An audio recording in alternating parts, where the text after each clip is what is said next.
Meet Ambrosia. Honda CB125F. It's a 2021 model. It's only a couple of months old, but it differs quite a lot from the 2020 model. They're claiming 200 miles per gallon from this engine. No, they're not. Now, I doubt anyone's going to get 200 miles per gallon, but you're getting massive mileage out of this thing.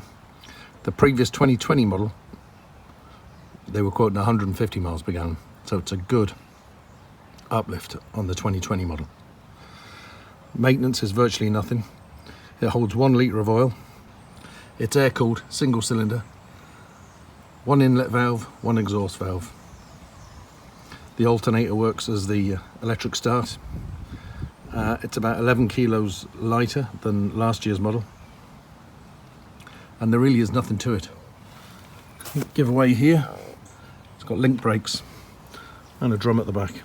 This model hasn't changed an awful lot over the years, but the 2021 model got a good few upgrades. LED dash, which is quite simple. There's nothing to this bike. Look, on-off switch, start, horn and an indicator. That's it, that's your lot. The dash is very simple.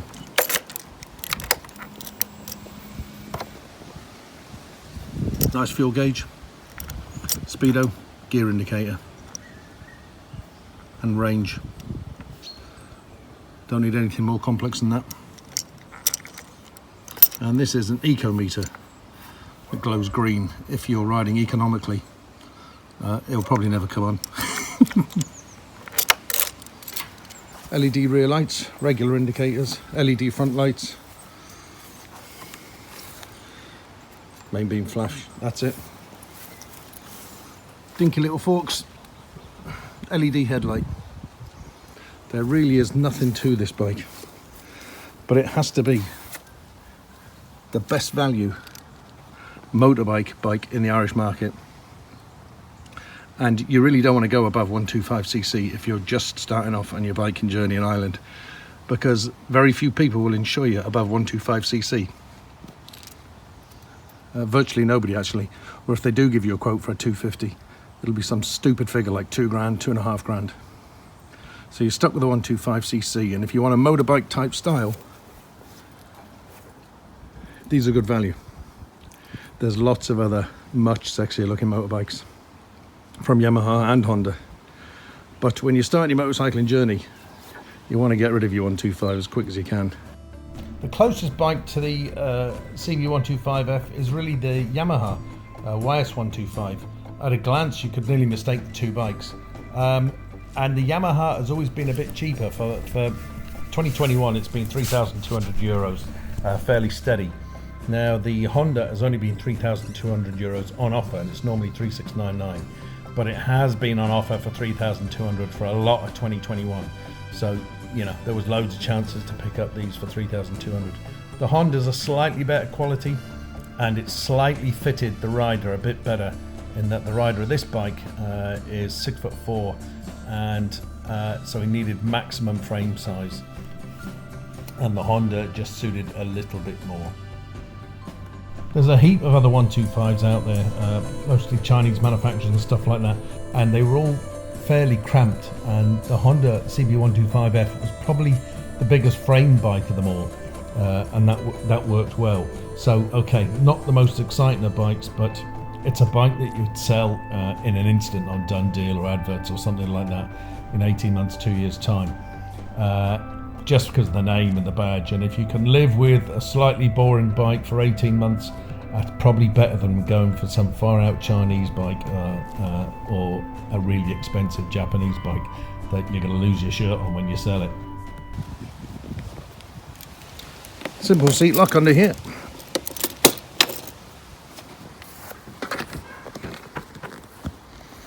There's actually a nice little bit of space for stuff. So the toolkit in there. Disc lock kept in there. But you could stuff in a wet weather jacket in there. Simple is. The cable clutch is light as a feather. The gearbox was a little bit notchy for the first few 100 miles, but that's loosened up quite nicely. You've never heard anything so quiet in your life.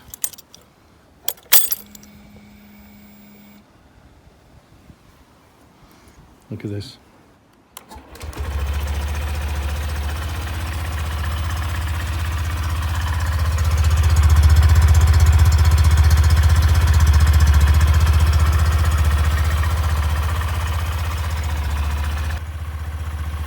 Rear grab handle standard.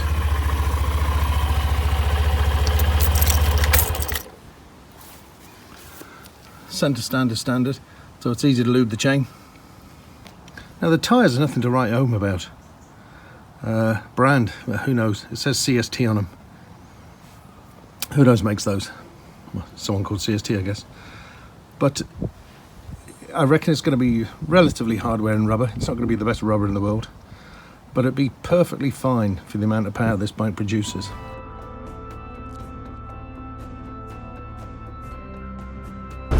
Well, look at this. The petrol tank's not even full, and it's reading I've got a 624 kilometre range. This is a great crack.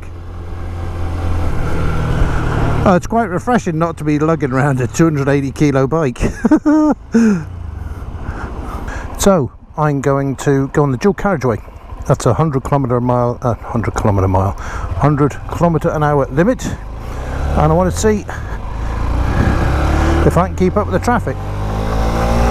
Right, well, it revs fast enough to keep up with town traffic, so that's not going to be an issue. Oh my god, this thing's nimble. I tell you, the seat is big and wide and comfortable. So would I commute to work on this? I tell you, you'd have to wonder. Let's think of an electric motorcycle. Electric motorcycle. Yeah, electric motorcycle. And they're perfect for that fixed commute, known distance, you know, charge either end. But at 10 or 15 grand, it doesn't make sense. You buy one of these for 3 grand, and you put 11 litres in the tank and get a 700 kilometre range.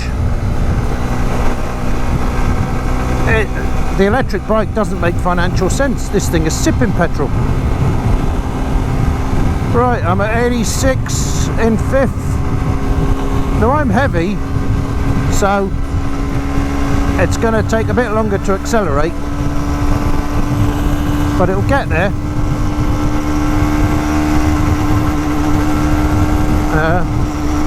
It's suffering a bit there now. Doesn't seem to want to get past 96.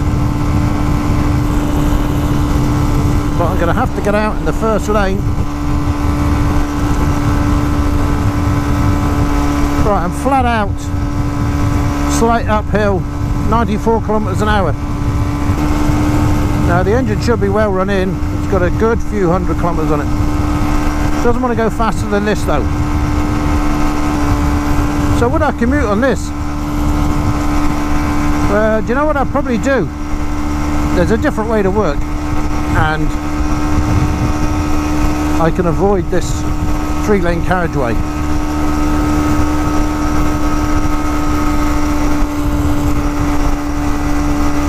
But I don't feel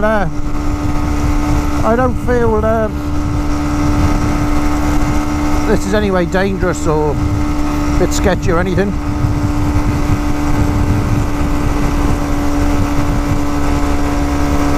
Now on my commute I wouldn't be going all the way into Dublin, but you could on this. Now on a dual carriageway in the UK, a lot of the UK dual carriageways are 70 miles an hour. I think you're going to struggle a bit on this. But for a lot of dual carriageways in Ireland, the speed limit's 100 kilometres an hour, and this will kind of mix it there. Right, we'll come off here.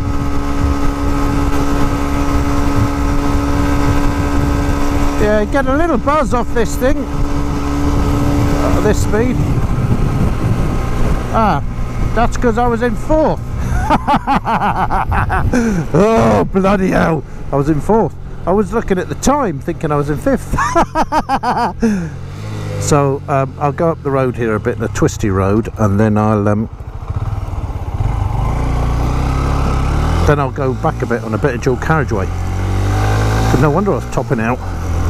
I tell you, after getting off at 1200, this is quite, well, it feels like I'm riding a bike. It's great. I tell you, it really is comfortable.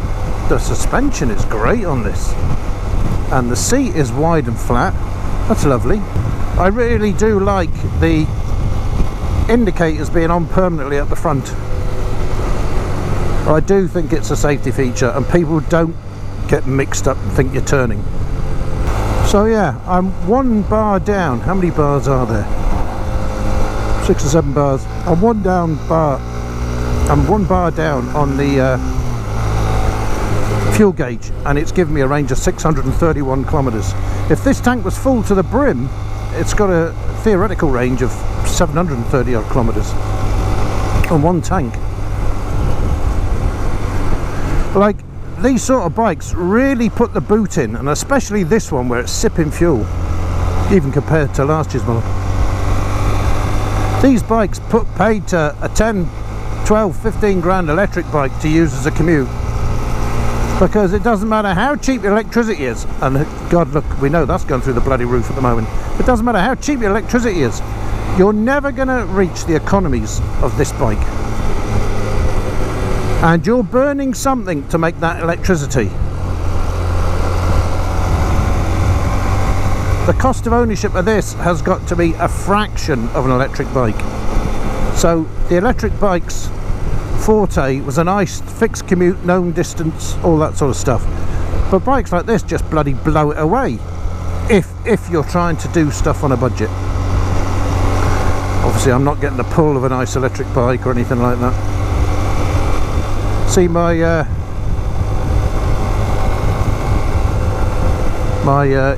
if I back off the throttle a bit there, my eco meter there comes up quite green. So these back roads are between 60 and 80 km/h limit. There's just a short stretch of 60 here. This thing is well up for it. Needn't worry about this at all. I'm loving it. I'm loving this bike. It's a very upright riding position. Reasonably wide handlebars, but you know, I love bikes that have nothing to them. Just like my CB1100. There's nothing to that. There's ABS and that's your lot. Well, this has combined brakes, and that's your lot.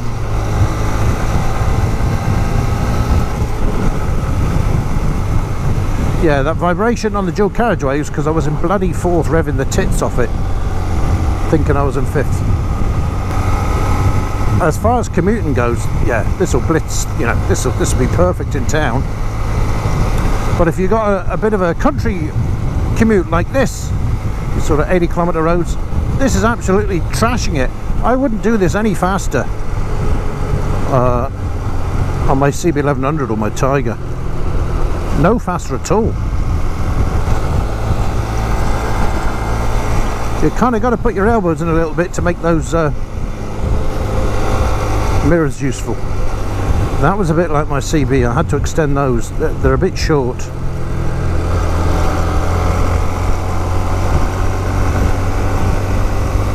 I tell you, it's a very pleasant engine noise. They're kind of muted. It's getting a bit dusky, so I'm just starting to see a spread of the light from the front LED light. It looks like it'd be a good spread pattern in the dark, but I shouldn't think this bike will get used too much in the dark. And look, I'm 18 stone right and 6 foot, but I don't feel like an elephant riding a midget bike at the circus. I probably look a bit like one, maybe, but I don't feel like one.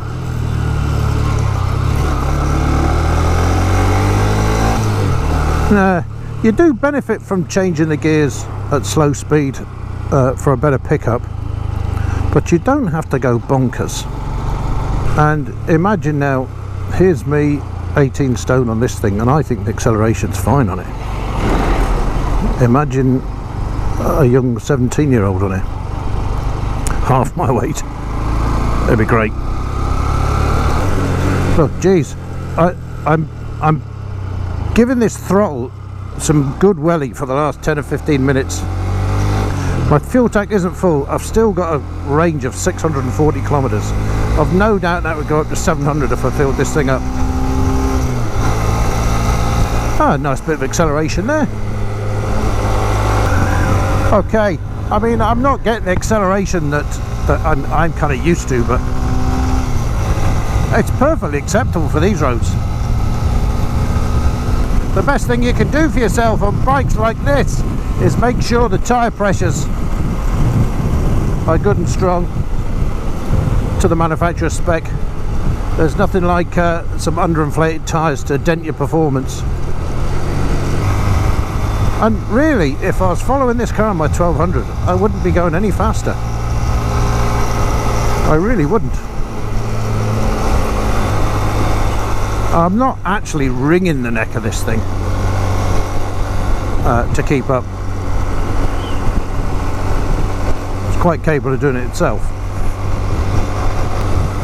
Yeah, I know it's not pitch black, but yeah, that light pattern from that LED front light's quite nice.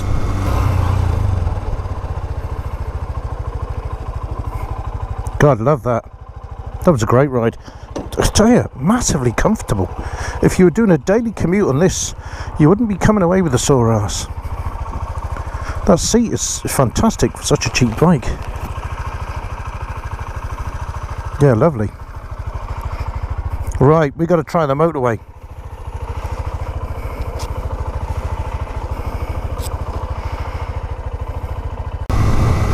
Now I've upped the preload on this at the back because I'm a little heavy, and the steering and everything like that's fine on this thing. The brakes, look, you have to think about braking a bit on this. You don't want to leave it to the last minute.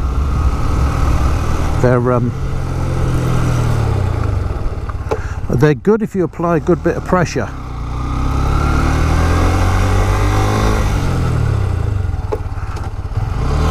Well, this is a damp road and I haven't lost traction front and back, so that makes me feel good about the rubber. Actually, that's the entrance to, oh no, that's the back entrance to the Steam Museum. Steam Museum in Stratford. Oh, it's spooky down here.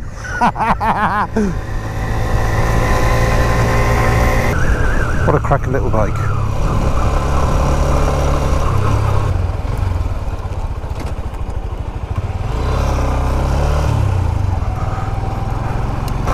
But I am bowled over by the suspension on this.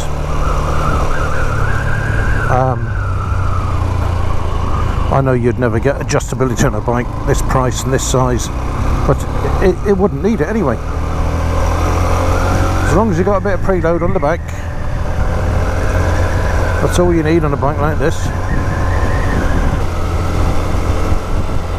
Now, for a 19-year-old who's never had a bike license on a provisional, with a bit of shopping around, his insurance was about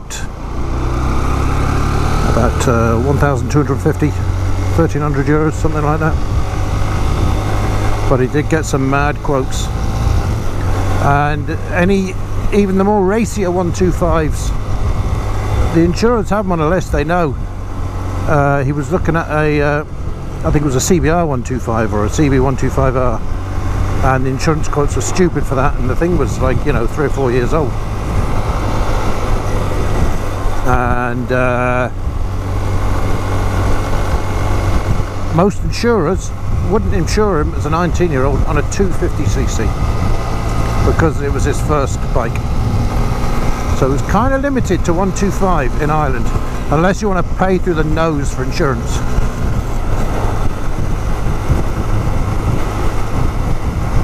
That's nice. Now on a back road here now, but it's an 80. Easily keep up 80, and I'm in 5th, and the engine's not too pushed. Not too pushed at all. Look, I mean, on this, I've been riding this bike for more than half an hour now. I'm And my range has gone up to 651 kilometres.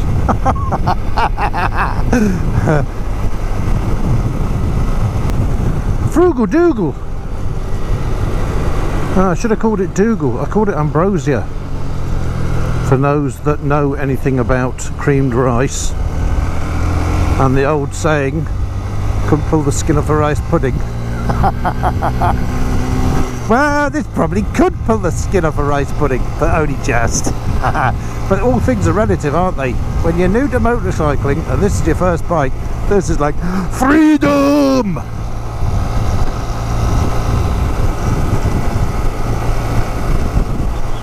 But even a mature rider like me with the 1200, I'm really enjoying this.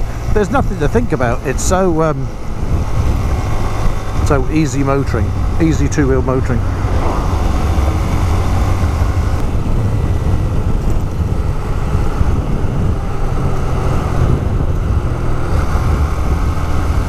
I'm going to have to adjust that right-hand mirror.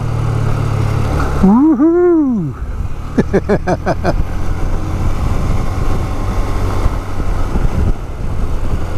Now, it's a windy night actually, and that's where you do feel it on bikes like this a little bit. I wouldn't say I'm getting blown around, but you can feel it. The steering is very light, and of course any of the speeds you're doing on this sort of bike, being a naked, I know there's a tiny fairing, but that's only really a bit of a styling exercise. The air you're getting on your helmet is clean, so you don't need anything more than what's on there. I was surprised how well those tyres held up when I was braking. That kind of gives me a good feeling in some of these corners, I have to say, knowing that they're a bit grippier than I thought they were. The trick on bikes like this is to drive smoothly and keep your speed up.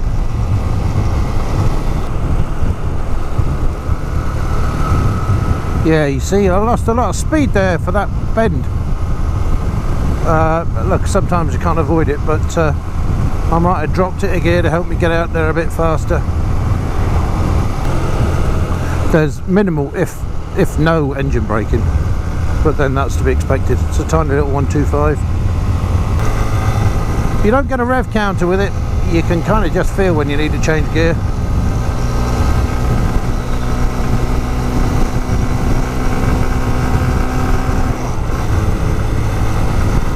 Right, a little bit of dual carriageway on the way back.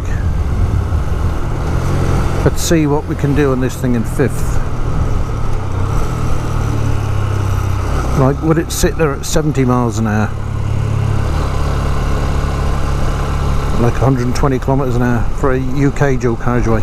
I doubt it somehow. Right, third.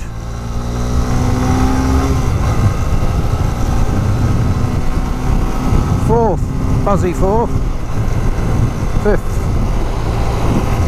Right, there's a fucking big fuck off lorry there, so I'm going to reduce my speed and let him get well past me.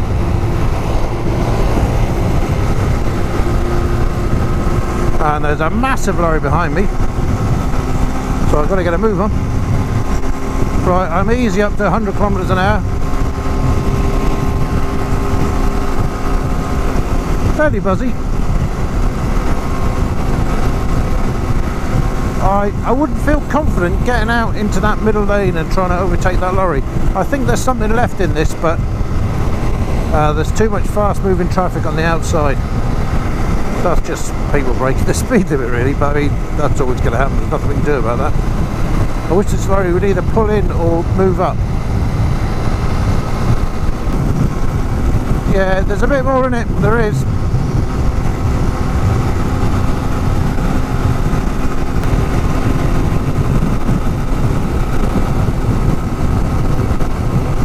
Yeah, I'm going to go with a maximum around about, well, 100 kilometers an hour. Yeah, I'd be happy on that dual carriageway with this if I was commuting to Dublin. So what I'm going to say there, yeah, good for a 60 mile an hour, 100 kilometer an hour dual carriageway. I could probably get a little bit more out of it. It was a shame that lorry was there, but I don't think it'd be a great idea hoofing around on 70 mile an hour dual carriageways, 120 km/h. But do you know, it felt perfectly adequate on that dual carriageway. I didn't feel threatened or I'm the slow man in the road, you know.